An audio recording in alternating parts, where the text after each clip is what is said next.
Hey y'all. Well, as you may or may not know, I did an impressive little face plant Monday on the asphalt and smacked my face into the hard asphalt and bruised it up and got a little strawberry on my chin, a big knot and a big bruising knot on my hip and all that good stuff. So what this leads me to is, what should you take for inflammation or pain or bruising or whatever? Is it safe? Because we all want to be healthy, and we want to not take medicine if we don't need it, right? But y'all, there's a point where sometimes you just hurt and you need to take something to help yourself get better and get well. So I, of course, put ice on immediately, or not ice. I used my frozen cranberries. That was something else I put in that post, is those whole cranberries that I bought for Christmas that I forgot about and didn't use, threw them in the freezer. Makes the best ice pack ever. So first things first, put that on, and that's going to help. Ice is going to help reduce the swelling as long as you do that within the first 48 hours. After 48 hours, yeah, if it makes it feel better, go for it, but it probably isn't going to do a lot for your swelling. And also, just so you know, don't ice anything for more than 20 minutes because then you start doing tissue nerve damage. So we don't want that to happen. 20 on, 20 off, that kind of thing. But let's break this down really quick. We've got aspirin. We have acetaminophen, which is Tylenol. And then we have NSAIDs, which is non-steroidal anti-inflammatory drugs, right? And those are things like ibuprofen, naproxen, and aspirin, actually. Those are going to the NSAIDs, which is Advil, Aleve, aspirin. Those things are going to help with joint pain and inflammation.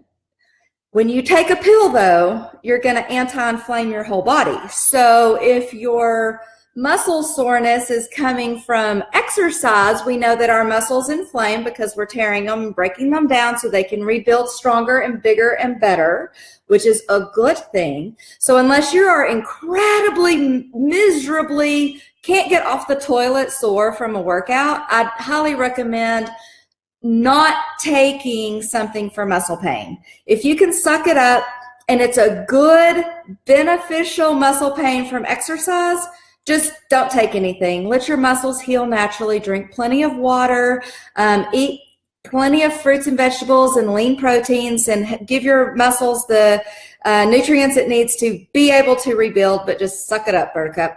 But if you fell on your face, ta-da, like me, and you're swollen because of an injury, then definitely you're going to want to take Advil or Aleve or aspirin for that. Tylenol is not going to do anything for your inflammation.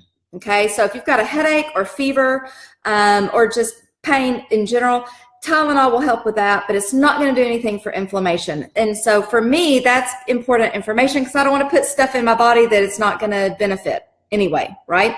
Other thing about Tylenol, if you have any kind of liver problems, if your liver enzymes are high, you have fatty liver, or you're having any kind of liver disease whatsoever, Tylenol is not recommended for you because Tylenol is processed in the liver. Another thing you should know.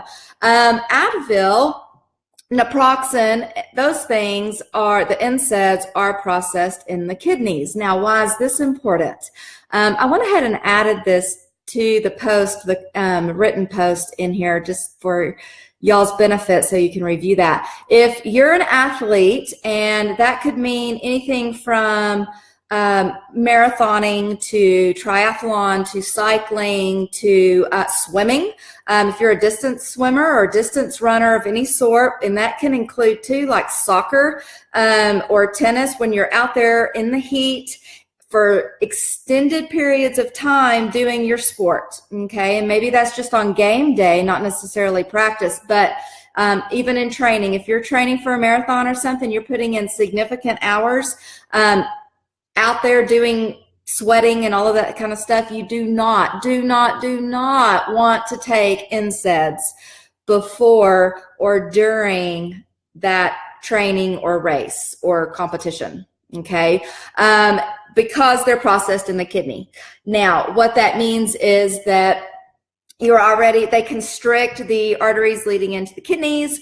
The dehydration that you're going to suffer when you're participating in endurance sports also does that. So when you're restricting all of that necessary hydration to the kidneys already with your sport, but then also by taking NSAIDs on top of it, you're really setting yourself up for renal problems and possibly renal failure. So just don't do it. If you're in that much pain and you can't get through your workouts or your sport without taking something, you need to reevaluate what it is you're doing, right? Your training program needs to change. Maybe you need to rest some. Maybe you need to rethink your sport or your activity, right?